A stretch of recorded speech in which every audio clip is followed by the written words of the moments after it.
With everything you have on your plate, earning your degree online seems impossible. But at Grand Canyon University, we specialize in helping you fit a master's degree in education into your busy day. Your graduation team, led by your own GCU counselor, provides you with the personal support you need to succeed. Achieve your goals with a plan and team behind you. Find your purpose at Grand Canyon University. Visit gcu.edu. Welcome into the Roaring Repeater podcast here on 7220sports.com. Cody Tucker, joined as always by Jared Newland from our beautiful downtown Cheyenne, newly remodeled studios. And it's beautiful outside. Damn near 50 degrees. It is December so nice. 21st. I'm in shorts and sandals, and I just walked in going, wow, no W word going on. This is... And folks, he still doesn't have a beard. No, not yet. It'll be back. It takes 5 minutes. I've been getting questioned about that more than you could even imagine. It's like a freaking chia pet. Paul Blart Mall Cop is back. It's terrifying, I know. I know. Just want to be left alone. This is a leave me the hell alone mustache, I think. It's all bad. A lot going on, obviously, here with the University of Wyoming. Since the last time we were on the air, this keeps happening, too, by the way. I know we go into a week, and it's like, what in the hell are we going to talk about? Next thing you know, signing day. Next thing you know, Aaron Bowles named defense coordinator. Next thing you know, Wyoming basketball plays a hell of a game down in El Paso. Yep, so Mason Walters a lot of is things back. to talk about. Yeah, Mason Walters back for the Cowboys. He made a hell of a difference because I know you were at the Weber State game the other night. That was pure pain. That second half was one of the worst I've ever seen. Yeah, and when you got down in the numbers, man, the front court for the Wildcats outscores the Cowboys 50-8. I mean, Cam Mannion outscores 2. It was brutal. It was Caden Powell with 6. Oleg Kojenets completely just invisible. He only played 3 minutes. It was gross. And then they all played decent yesterday. Yeah. Mason Walters with 12 points in his debut. That's what I wrote in my column, was like, get well soon, please, because they need you. And I think Mason missed a lot of gimmies yesterday. Yeah. Because you didn't get to watch part of the first half because the streaming wasn't working. Thanks, Sun Bowl Association. But anyway, just what you could hear Kevin and Keith saying on the radio broadcast was he's just pushing too much. Yeah. And those shots are going to fall, and then they start falling for him. Yeah, and we heard Linder in the postgame last night, too, talking about, that's his first game against this kind of competition. Yep. So for a first game, he obviously made a heck of a difference. So, and the Cowboys down there briefly in the second half and bounced right back, 12-0 run, and pulled it off. And played really good defense because South Dakota State's leading scorer held him to 7 points, scoreless in the first half. Yeah, yep. So. He credited Colby Newton for sure. Somebody else, I can't remember, but credited Colby Newton with really neutralizing him. I can't believe we just started this show with basketball, Jared. I know, we got off on maybe the left foot, but let's go back to the right foot, football. No ball thing as far as we can. You remember back in the day when football season ended, football was over. You waited for signing day, and there was like rarely any kind of crazy news. Because if you were in a bowl game, and Wyoming's some of their bowl games they played in, like New Mexico Bowl, things like that, they're already done. Yep, exactly. They were done last Saturday. Yeah. So Wyoming now still has 9 days before the bowl game. Yep. And then, of course, early signing period happened yesterday. Plenty of time for news to come out, that's for sure. And that's what I love about college football now, and I know it's maddening because the news isn't always good, but there's news 24/7, and I absolutely love it. I love this time of year. There's all kinds of stuff going on. We can start with the signing class, but I know a lot of people aren't familiar with these names, so let's start with the first news that broke. Tim Polasek, head Wyoming's offensive coordinator over the last 3 years. I wasn't surprised by this. He gets hired at North Dakota State, and they keep their tree and their lineage going in the same direction by bringing him back. He spent 10 years there. He was part of 4 national titles there. He was a Craig Bowl guy. So when Craig retired, I wasn't exactly stunned. And I can be honest with you now about it. I got a call from an AD at another school, which what the hell's an AD calling a beat reporter for? But he called me and he said, tell me about Tim Polasek. We're going to ask him if he's interested in a job. And I'm like, oh, wow, so I kind of told him a little bit about him. They actually called me back like a couple hours later, and they were like, oh, Tim said he's not interested. He's looking at other avenues and other jobs. And correct me if I'm wrong, that was a good 3 weeks ago. At least, yeah. So that goes to show you that some things were going on at North Dakota State that they knew that their head coach was going to go become the defensive coordinator at USC. He's only going to be a linebackers coach. Linebacker. But yes. Yeah. Yeah. So, there had to be some things in the work if Tim pulls his name out that he had heard something or he knew that he was going to have a chance at that position. Yeah, because this wasn't exactly Alabama calling by any stretch, but it's a head job in a pretty cool destination in a place where it was another FCS school. FCS school, yeah, just not a powerhouse like North Dakota State. Sure, and but I mean, it'd be really hard, wouldn't it, if you're in his position, you've never been a head coach in 20 years in this business, and you started as a GA, and we all know his story. He was a lumberjack.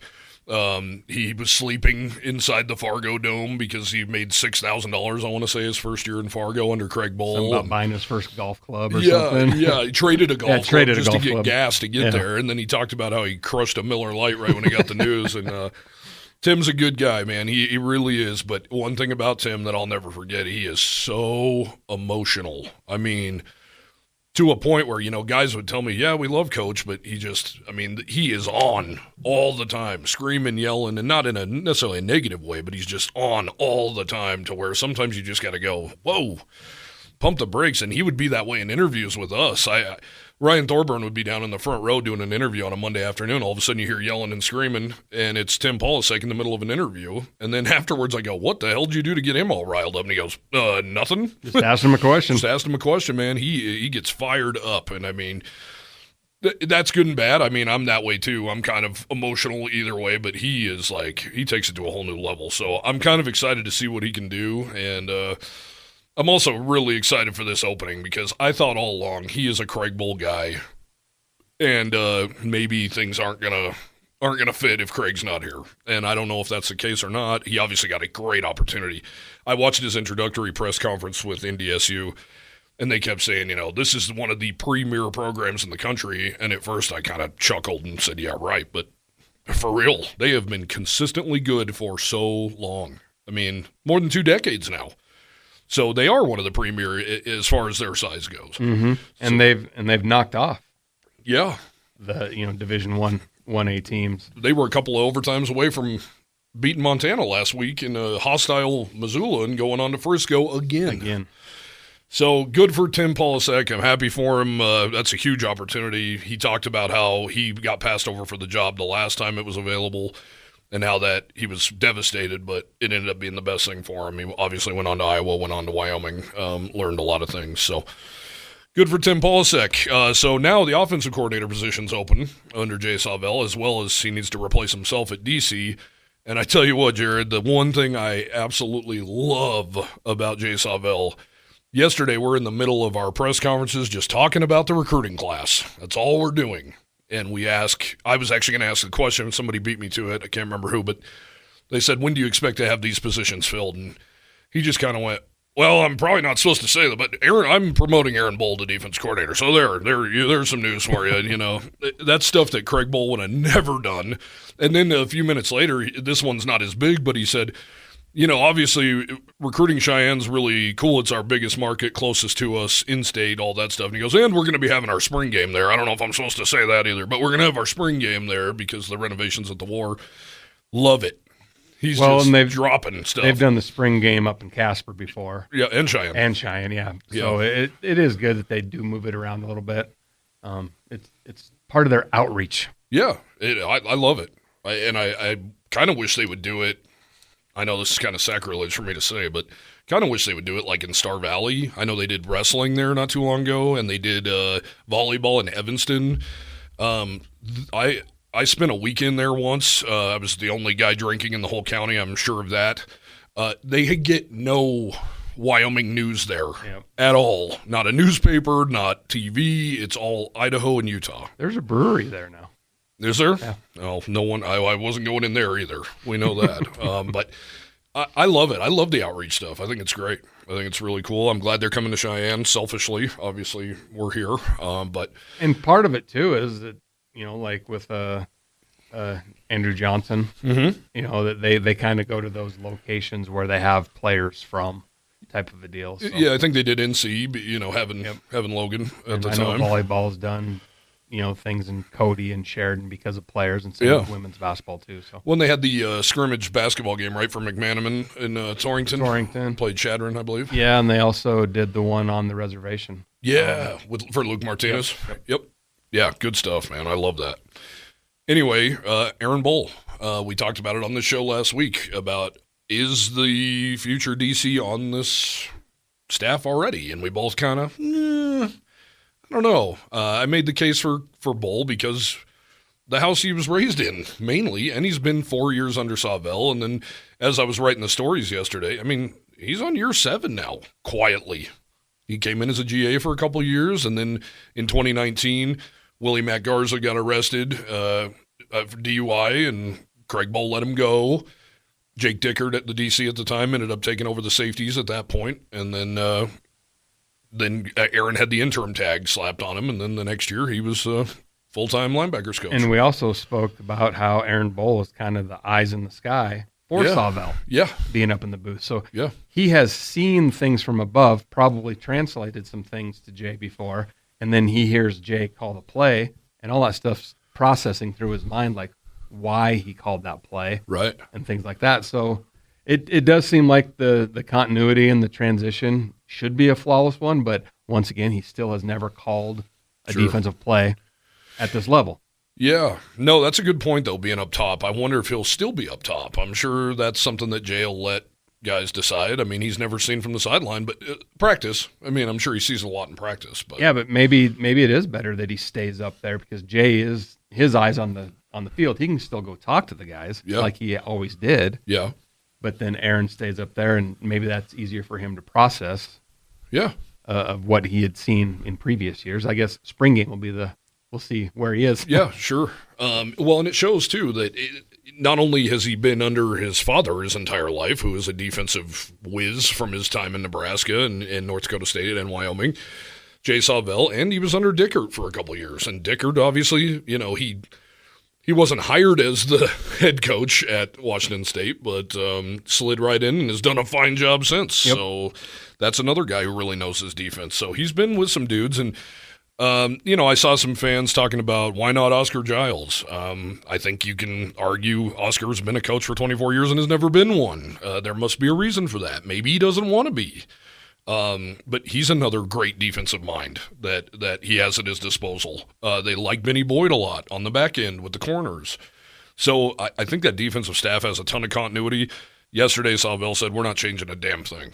Defense is not changing. And I wish I could tell you the news right now, but I have it on good authority that at least one surprise guy will be back on defense, and really excited for that because that's going to be like adding another guy to this signing class, but a guy who's ready to go right now and a guy who's ready to play. So lips are sealed. Yeah, we'll see. I'm not going to break that news.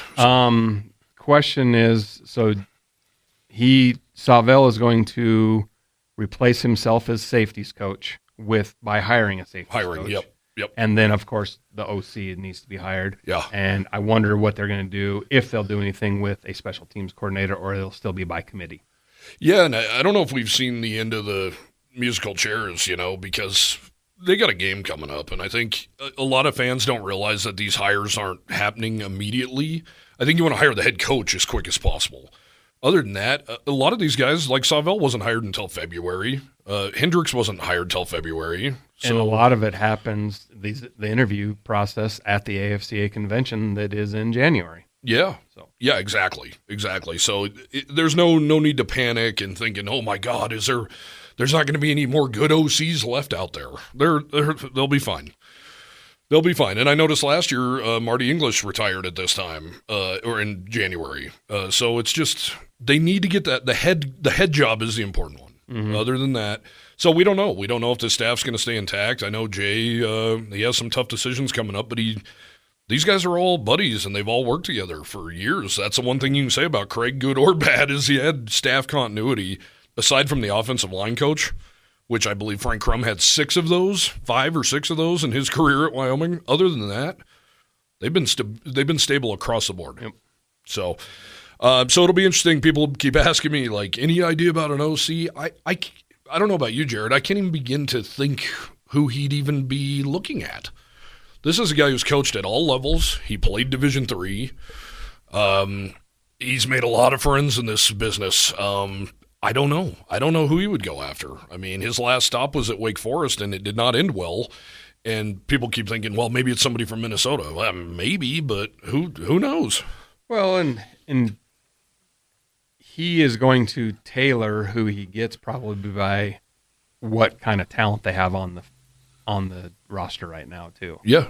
And we all know that it's a run-based offense with heavy tight end play. Yep. And then, wide receivers are really third on that offense. Yeah. So instead of just saying, well, we're going to go to the run and shoot or a spread offense, well, it's not going to happen with this offense because the old linemen aren't pass blockers in that sense. No, they're not guys who are separated at the line and spread yeah, out. So it's I don't think Jay's that type of guy to, hey, we're going to take a 180 here and go this way instead. So it's going to, most likely, he will hire somebody that is run-based oriented, but knowing that he wants to go down the field more than they have in the past. He does, and that's what we've talked about. He kind of put a number on it, and I'm going to be writing a story about this, but he wants to see a quarterback throw for more than 300 yards a game. He says how imperative it is to be able to throw the ball. You have to throw the ball, and that is something that we haven't seen.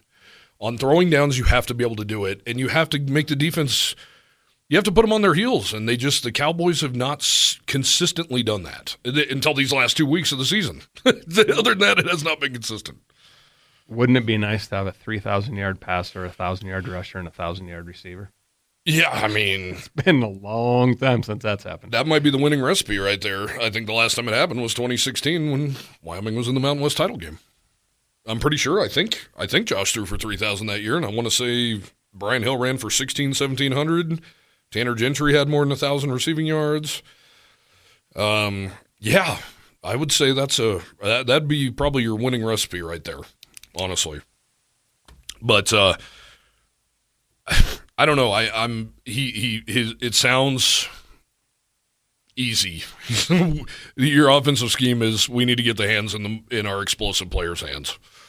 To me, when he says that, I think, yeah, you guys didn't get the ball to Jair Asante nearly enough this year. That is my first thought when he says that. He wants to do that.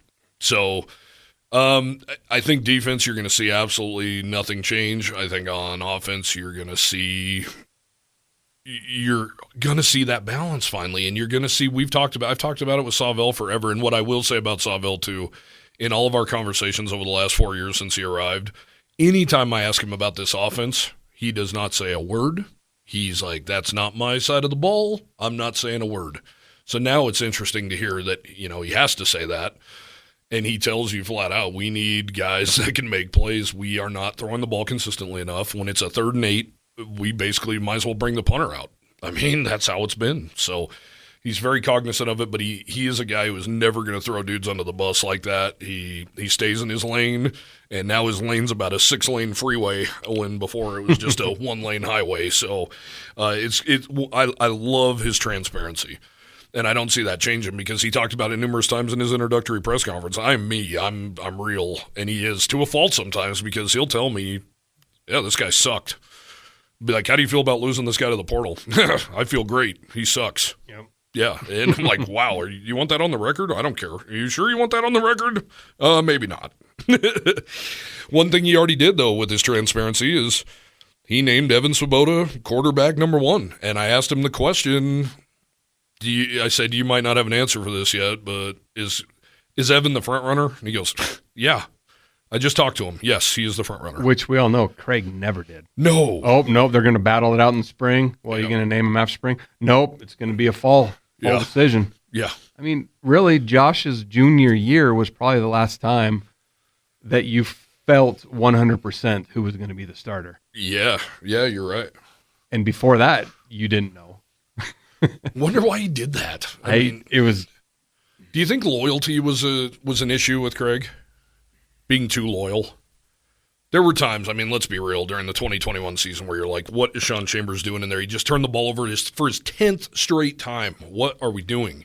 And then Levi comes in cold, fumbles. I remember specifically on an end around to Isaiah Nair. Don't know whose fault it was. It was one of their faults. Yank. He's out. Here comes Sean Chambers again.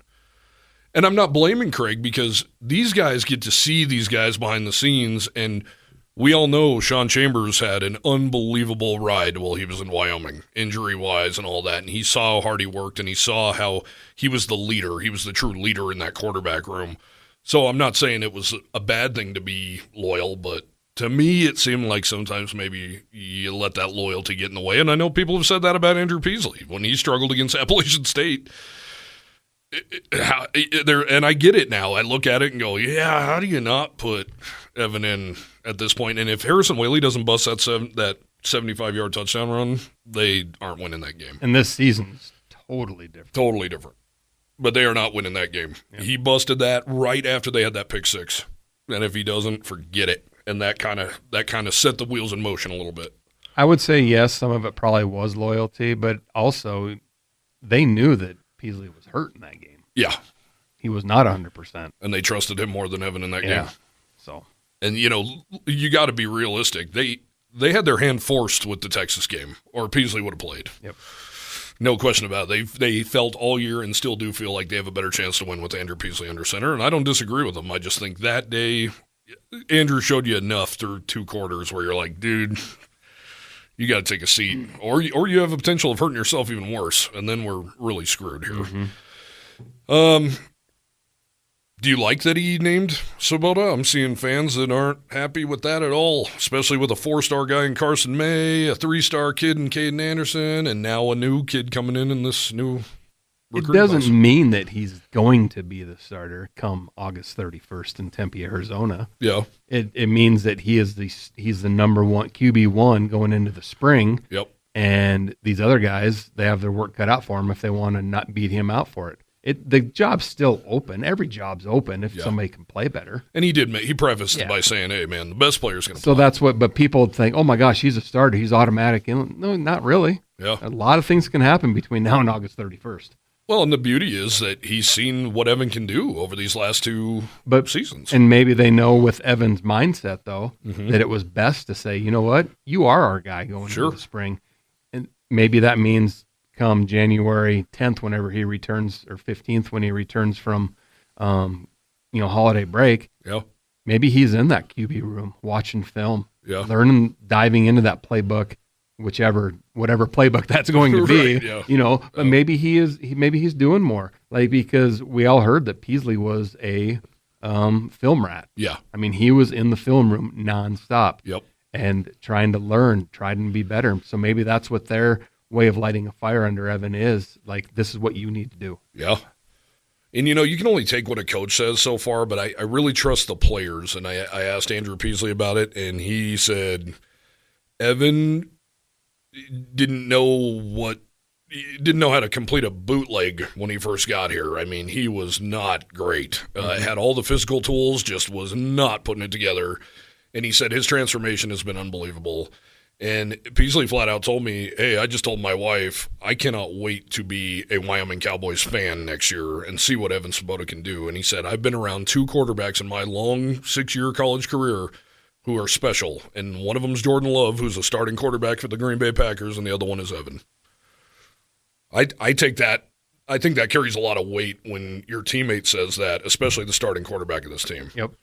And, it was one of those things, too, that Evan was probably pushing Andrew more than people really knew. Well, I asked Craig early in the year, and Craig said, no. Just flat out no. And then I interviewed Evan that day, and I said, so Craig said you're not pushing Andrew in practice, and this look came over his face like, oh, well, I guess I have work to do then. Yeah, I think so. But obviously he was good enough to be the backup. Yeah, and he leapfrogged Jaden Clemens, and we've seen what Jaden can do. Jaden actually has played in big games. Yep. So they gave him every opportunity. They really like him, and it's easy to see why. He's an awesome kid. I absolutely love Evan Swoboda, and obviously one look at the guy, and I mean he's special. Yep. And to me, his Texas game was really solid, especially considering all the stuff and where he was and who he played against. But when he came in cold and threw that strike against UNLV to the sideline and just hit dude on a rope, you were like, whoa. Well, and I blame the Texas game on Tim Paulsek. We can say that now that he's gone. Should have never thrown that ball in the flat. That was rough. At that point, maybe it was time to go downfield a little bit. The avalanche, vertical, the avalanche started. The avalanche was underway. This week wrote a story that I knew people would jump all over. I asked Jay Savell, will you be putting names on the jersey? Something Craig Ball was absolutely adamant that he would never do. He's not going to do it. Right now, he said he reserves the right to change his mind, but right now, it's not happening. And it's funny when you hear or see what people are commenting about that, and I get it. You don't do your homework, and with rosters changing over as much as they do, you don't know who some of these guys are. Yeah. And plus, they change numbers, things like that. So if there was, Smith on the back of a jersey, Johnson on the back of the jersey, like, oh, yeah, that's so-and-so. And so I get confused sometimes. I'm like, did that guy switch his uniform again? And you guys even got caught on it early in the year. Yeah. When you thought Tyrekus Davis. Yeah, I was in a press conference after a game, and I said, how about the kid you brought in, the true freshman? Yeah. We didn't even know he was on your radar. And he goes, who? I'm like, number 12. They called him all night long. I can't even remember the name. He's like, that's Tyrekus Davis. And I was like, what happened? He had a different number on all year. Yeah. So, yeah, no, and I talked about it on the whole show yesterday that even Wyoming's numbers get bunched up, especially in the front. You're like, is that 10, 18, 16? Who is that? I still remember some of when I was spotting for Dave Walsh.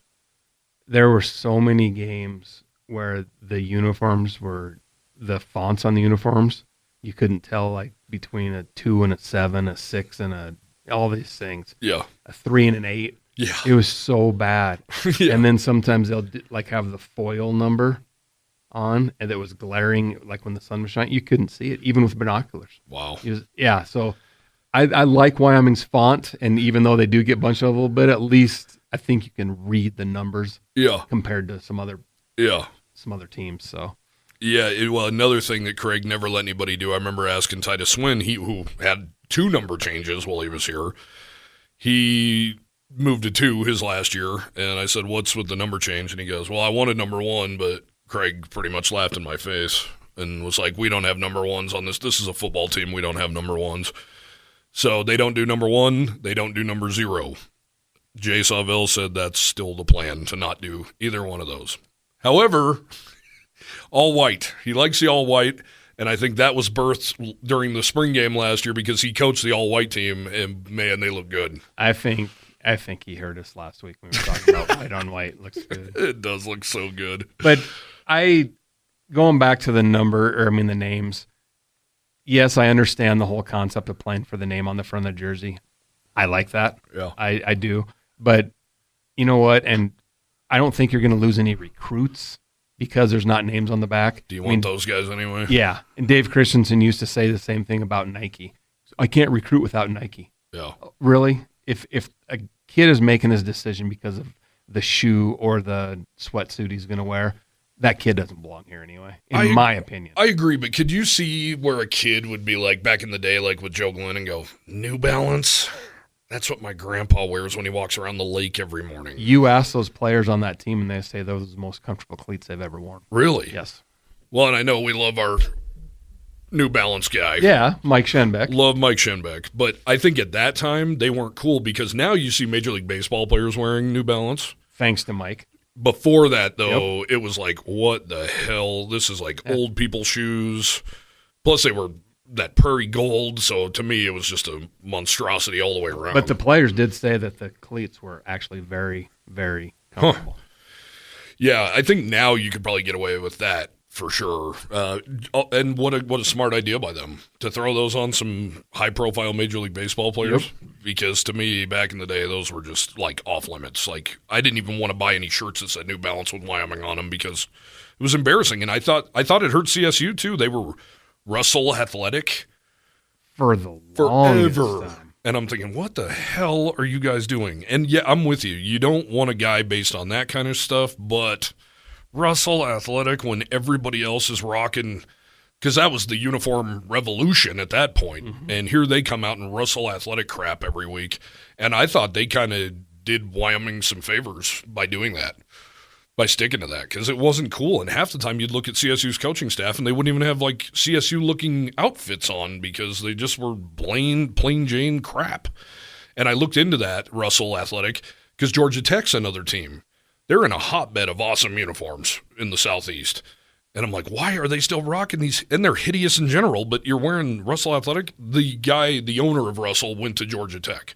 I don't know what the CSU tie is with all that, but I know I looked into it one time and found out, but I cannot remember what it was. But here we are, two middle-aged dudes checking out brands. 52's middle-aged? You're more middle-aged than me. I'm over the hill. But here we are looking at brands. And I didn't hate Dave Christensen stuff. I mean, the camo was gross. I didn't hate it at the time. I love that brown helmet.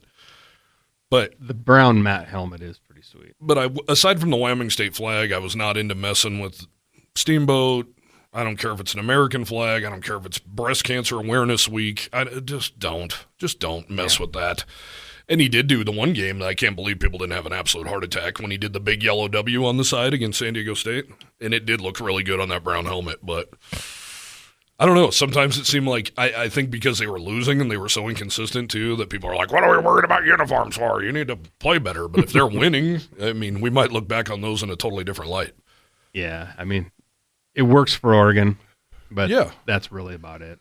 And to be honest, Oregon's one I think about, that their original, like, Donald Duck-looking dude coming out of the O is the best thing they ever had. Totally agree. What are you doing?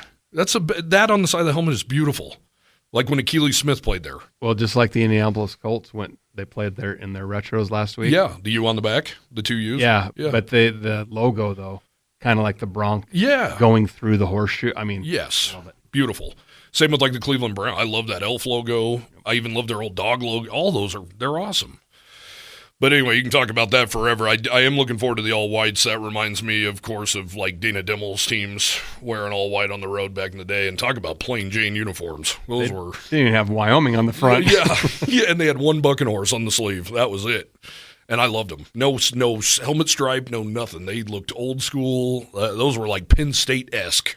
I loved them. But it is interesting to talk about the jersey stuff. In my opinion, I don't really have a dog in the fight. I don't care either way. But let the players vote on it.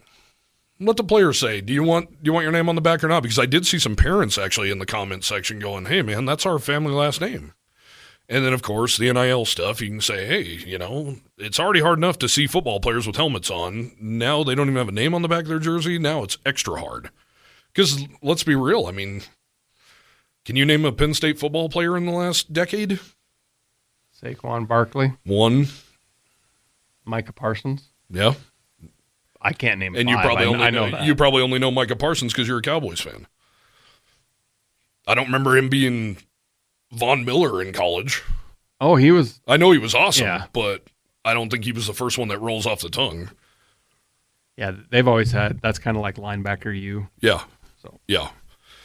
So interesting. I would like to see him let them vote, or maybe be like, do the Yankees do names on the back of their jerseys even on the road?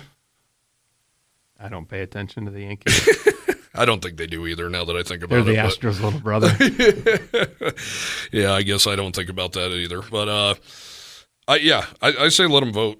Let them go for it. It is the time of NIL, and if Evan Swoboda turns out to be a star, I think you would love to go into Brown and Gold Outlet and buy an Evan Swoboda jersey that says Swoboda on the back instead of just a number. Because 17, they're going to say, "Oh, Josh Allen." Yep. And even the Josh Allen jerseys they sell now have Allen on the back, even though they never did. So, anyway, did talk to some players this week, too, about how important this in-house hire really was getting Jay Savell. Once again, Andrew Peasley, maybe he's realizing that the end is near and being more open about stuff, but he was just like, it was critical. He's like, half this roster would be in the transfer portal if they didn't hire Jay Savell. And he's a guy who speaks from experience. He saw Anderson come into Utah State. Yep. Blake Anderson turned that on its ear. I looked today, saw it on Twitter, the breakdown of Utah State's signing day yesterday. 4 high school kids. The rest are JUCO and transfer portal guys. And he talked about how it was really good and the continuity was really good and everything was good. All of a sudden, here comes Blake Anderson, who, by all accounts, is a great human being. He comes in. He brings Logan Bonner with him from Arkansas State, so he has his own quarterback, his own system. Andrew Peasley, you are the odd man out. So Andrew knew he had to go. He knew his time was up, but Utah State hit it that first year. I want to say they had like 24 transfers. They win the Mountain West Conference. Ever since, they've been meddling around 500. Yep. So there's a lot to say about continuity. Wyatt Eckler was honest about it. He said, yeah, I think a lot of us, and he said us, so he might even have been including himself, would have been in the portal.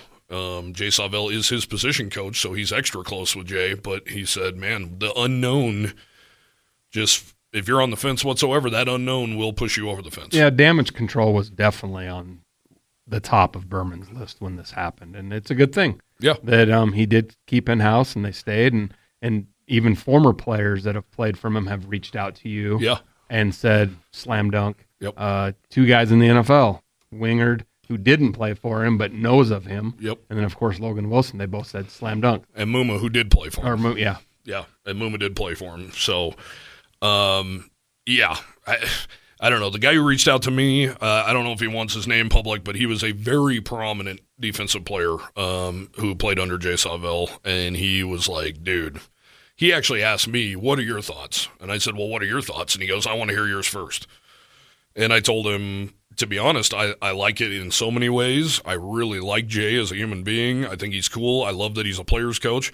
But we just don't know. And that's because we just don't know. I don't know. I hope the best. I hope he kicks ass and it's all good. But I just don't know. And anybody who tells you they know is full of shit. And then I go, all right, your turn. He said, love it. Absolutely love it. He has so many of the same morals and same values as Craig Bull.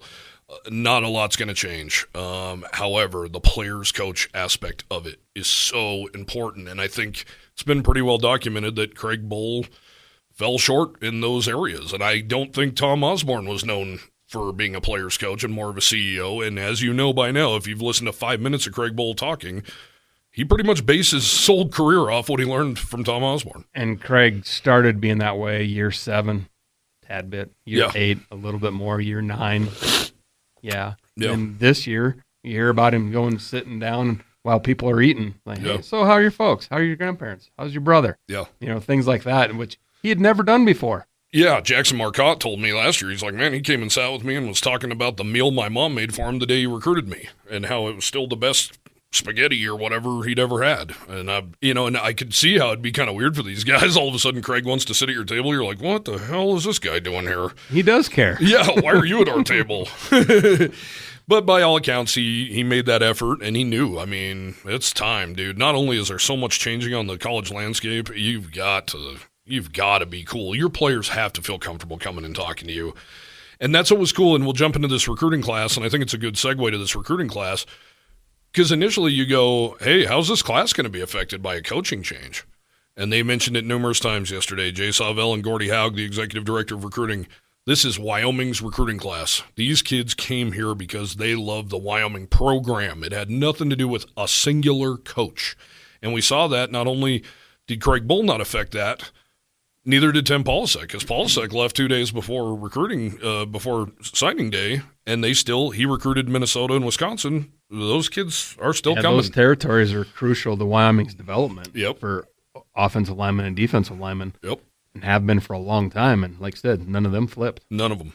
They had one player flip, Devin something, can't remember his last name, don't need to know his last name now, but he's a horned frog. Yeah, he said 2 days ago, he said, I'll be decommitting from the University of Wyoming. Then about 5 minutes later, he posted a picture of him wearing TCU stuff. So Franklin, Texas guy, 3-star guy. I actually watched some of his stuff, and I was really excited about him. He actually led his team to a state championship in Texas.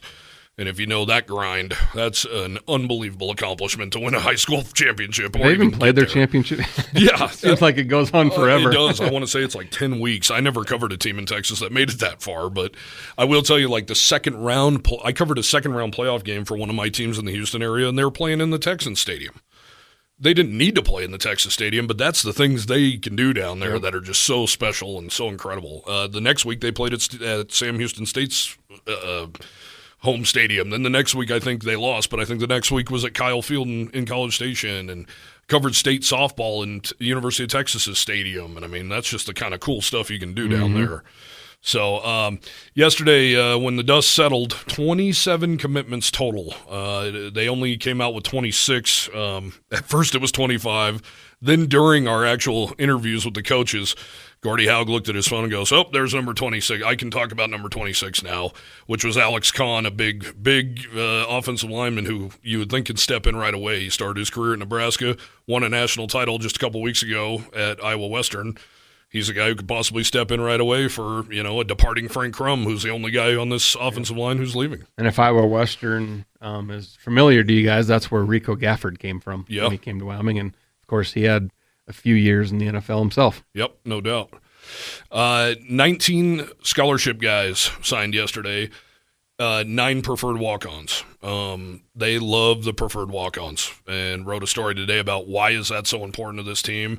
They are going to continue what Craig Bull did. And I looked today for the first time, really, they would always credit Nebraska. And I read into it today. Nebraska did that so that not only were roster numbers inflated to all hell back in those days before Title IX, 150 guys on the football team, but it was a way for guys from Alliance and Scottsbluff and Gretna and all Grand Island that grew up wanting to play for the Huskers. Here's your chance. Come in and get your head kicked in.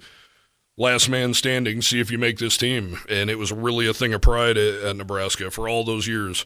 2 main guys they didn't get from Orden Gothenburg, thank goodness. Yeah, true. Welniak and Novacek. True, very true.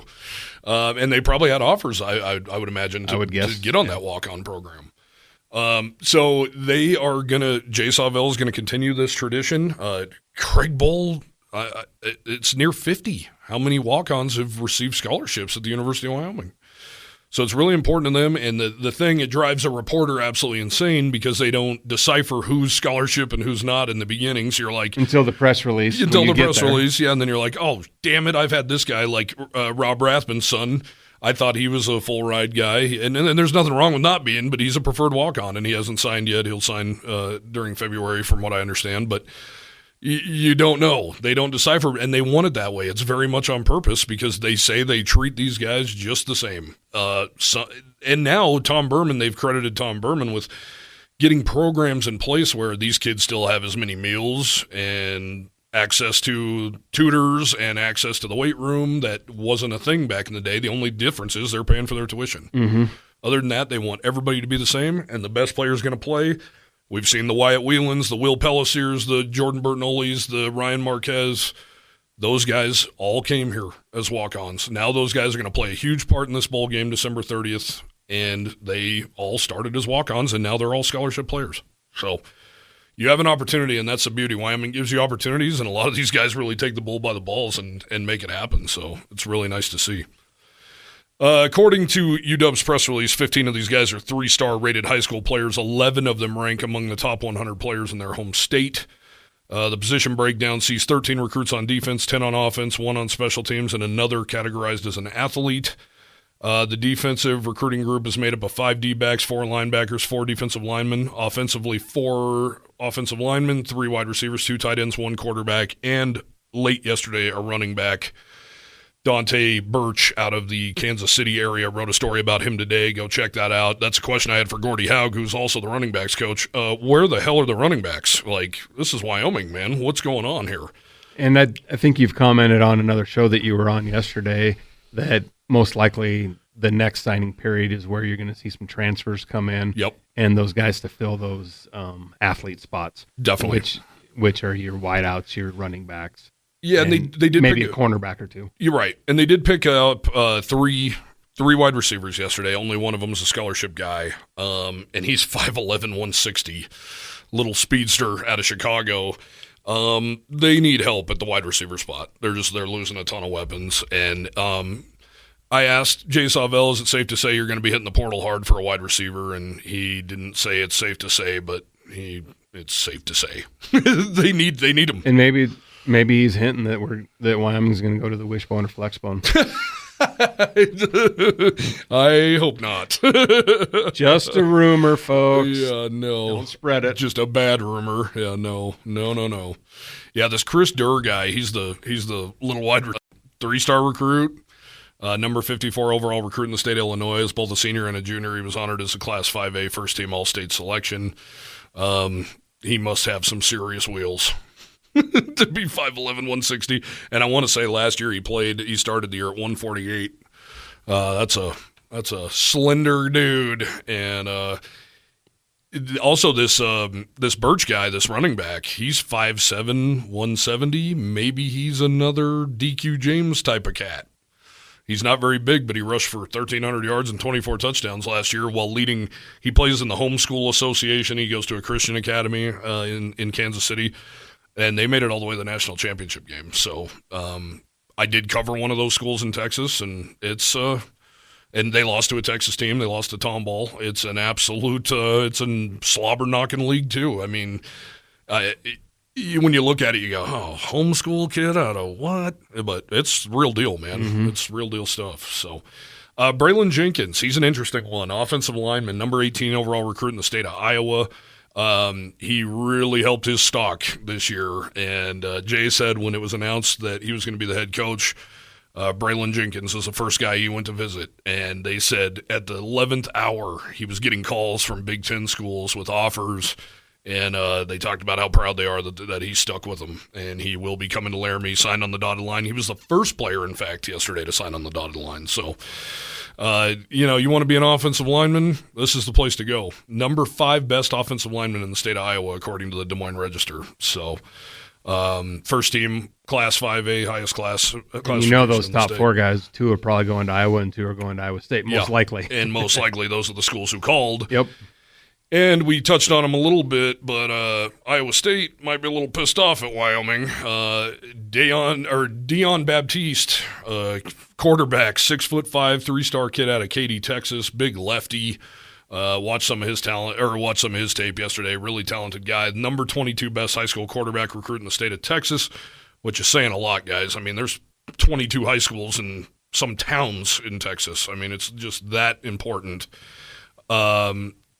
Texas out of 75 Texas quarterbacks that were rated, he was number 22. So they only rated 75 of these guys. There's 75 high schools on the east side of Houston. So he was earmarked for Iowa State. He told them that he was coming. He had his whole announcement on Twitter he was coming and change of plans, and now he is a Wyoming Cowboy, and he's joining a seemingly very talented quarterback room at Wyoming. Did you find out if any of these players are going to be here for the spring semester? Yes.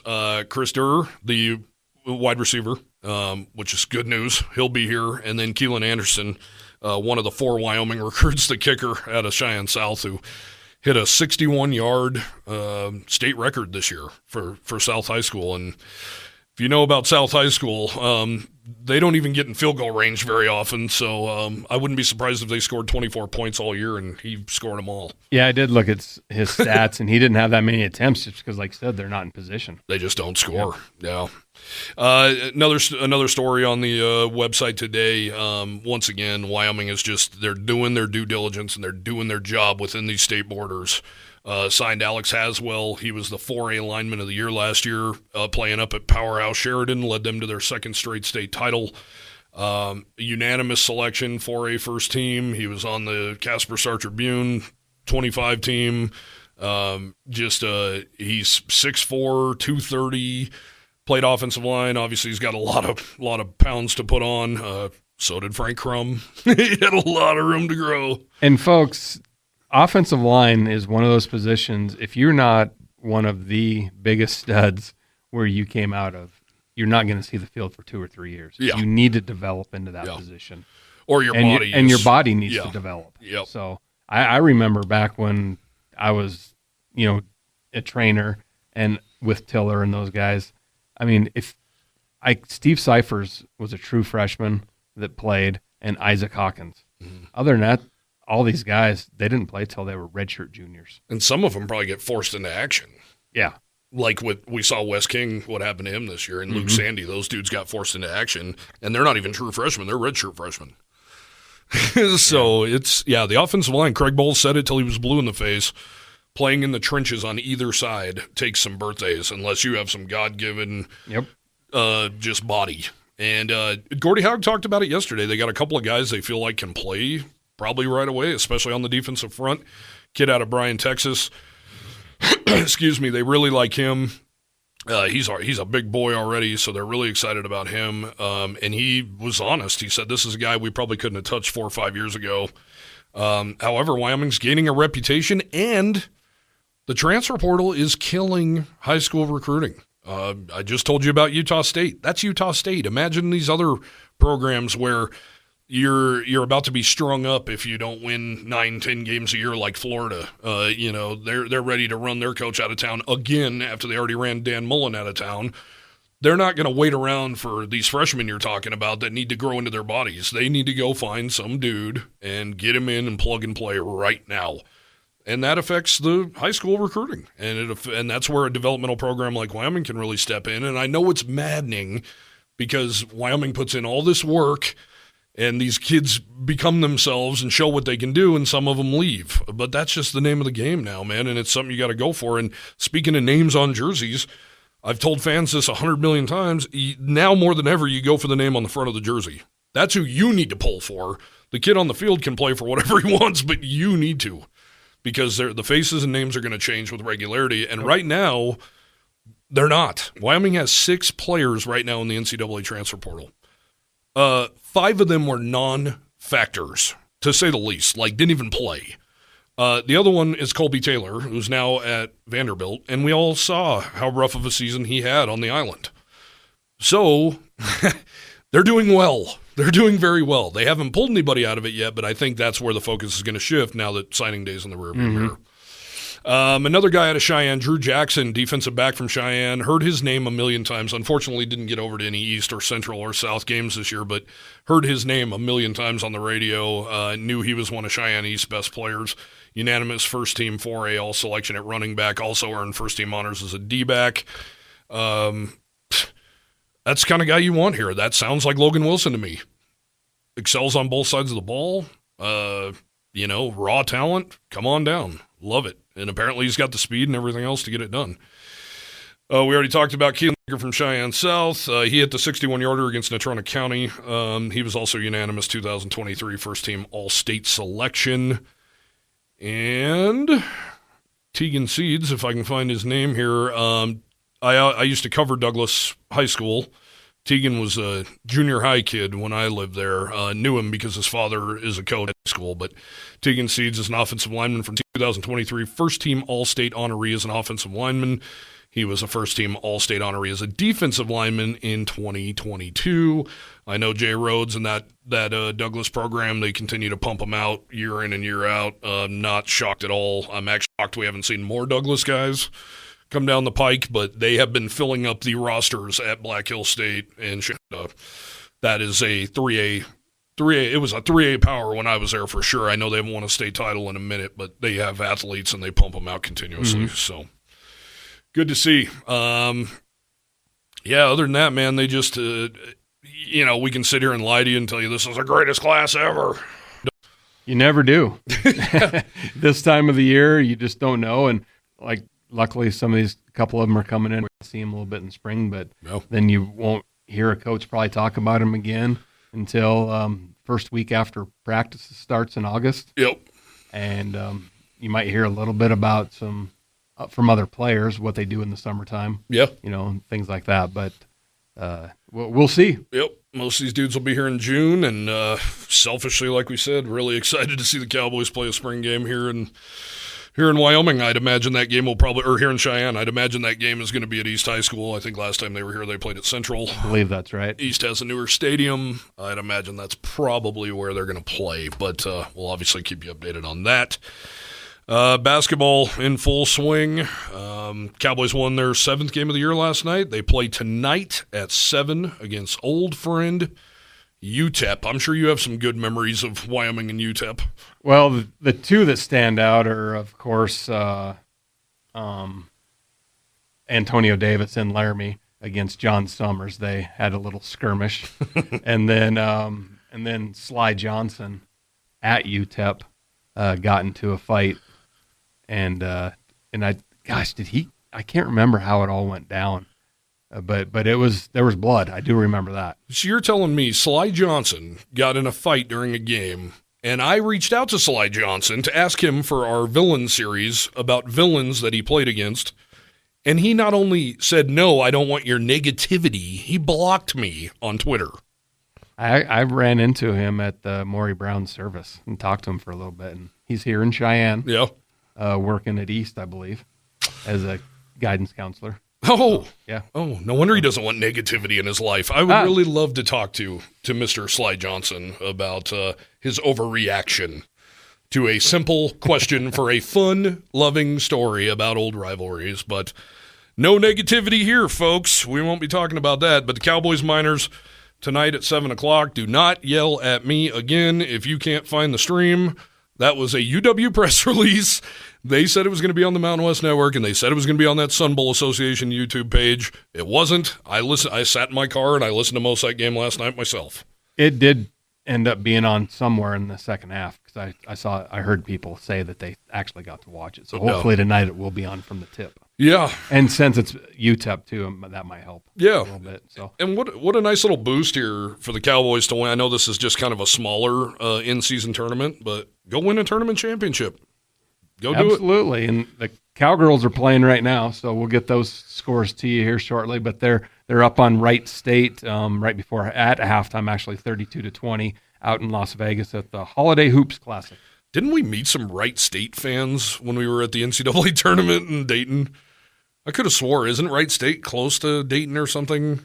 Possibly, yeah. I think they were in that first. Yeah, I want to say we met some people that were like, "Oh, we're here for Wright State," and I was like, "Who?" And actually, I think that may have been the person who stepped in for Reese. Reese was the women's play-by-play person from Wright State. I think you're right. Yep, so. I think you're right. Well, more football news will be coming down the pike here. We haven't really touched on it much, but oh, by the way, they also have a game in 9 days in Tucson, Arizona. I don't know if you've gotten your tickets yet, and it's only supposed to be in the 60s, it looks like, tops. The tickets were actually emailed out today. Oh, okay. I received mine and the tailgate tickets, so be on the lookout for those, folks. If you haven't got them yet, check your emails. And the game tickets come directly from SeatGeek because that's who they use there. But it's and then your tailgate tickets will come from Wyoming. I haven't checked any word on if attendance can be all right or ticket sales. I haven't heard, to be honest with you. Yeah, I haven't heard either. I haven't looked into that. We keep having all this weird news break to where you can't do those cute stories about ticket sales right now. We'll look into that, though. Pay attention to the website this week. We'll be pumping out more stories about signing day. I came out of that interview yesterday with a million story ideas, just little tidbits, little interesting notes. Of course, have Aaron Bull's promotion story up right now, the running back story, also the value of in-state guys and what they mean to this program, as well as the walk-ons.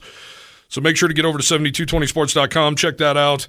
I think it's safe to say, Jared, we've been having some of the biggest months in the history of this website over the last few months, and I know a lot of news has happened. You know, when the head coach like Craig Bull, who's been here for so long, leaves, it's going to be a boost in numbers, but we have seen consistently unbelievable numbers of late. We always have had really good numbers, but now it just seems to be hitting a whole new level. It absolutely, and we appreciate all of our readers and viewers and listeners, and let's just keep growing this thing. Absolutely. It's weird, man. Every time I see a number, I go, man, I figured everybody who's a Wyoming Cowboys fan already knew about 7220, but we're seeing unique page views from all over the globe. So it's been really cool. I'm getting the good kind of calls from the boss here and there going, man, dude, these numbers are just getting better and better. So thank you. Without you guys, and I know I tell people that often that I talk to, you know, I like to have some fun. I like to get in people's ass a little bit when they spread misinformation here and there. But it's all in fun and it's all in good faith. And I love chatting with a lot of you guys and really appreciate what you do. We wouldn't be able to do any of this without you. And, of course, thanks to all of our sponsors because we wouldn't be able to do it without them as well. No question. Big thanks to all of them. And we won't talk to you before Christmas, so Merry Christmas to everybody out there. And one thing I wanted to say, too, there's a bunch of specials going on in Laramie and Cheyenne. So for even folks that live here, it's great. But also folks that maybe have kids in school in Laramie or in Cheyenne that could use these. Bunch of gift cards are on sale for half price. Yeah. Go to seizethedeal.com, select Southeast Wyoming, and buy some stuff. Because you can get $25 gift cards for $12.50, $50 gift cards for $25. Lots of good restaurants, dining deals, and retail stores. And it's awesome because it pops up around the story, especially on desktop, and it takes up, like, you can't miss it. It's really good. That's actually one of the pop-ups I love because you can still read what you want to read, but that thing just is right in your face and tells you, hey, click. So good stuff. Merry Christmas to everybody out there. Hope you have a great holiday. Hope to see a lot of you out in Tucson. And we will be back next week for the kickoff show. Yes, kickoff show. It started at noon. Goes from noon to 1, and then the pregame show will go from 1 to 2:30 and kick off at 2:30. Better get our ass to the desert. I'll be there. Excited for it. All right, thanks, guys. Have a great week. What's the easiest choice you can make? Window instead of middle seat? Picking a vendor who sends a great gift basket? Outsourcing business tasks you hate? What about selling with Shopify? Whether you're selling a little or a lot, Shopify helps you do your thing, however you cha-ching. Shopify is the global commerce platform that helps you sell at every stage of your business. From the launch your online shop stage to the first real-life store stage, all the way to the did we just hit 1 million orders stage. Shopify's there to help you grow. Whether you're selling scented soap or offering outdoor outfits, Shopify helps you sell. Wherever and whatever you're selling, Shopify's got you covered. Sign up for a $1 per month trial period at shopify.com/try. Go to shopify.com/try now to grow your business, no matter what stage you're in. Shopify.com/try.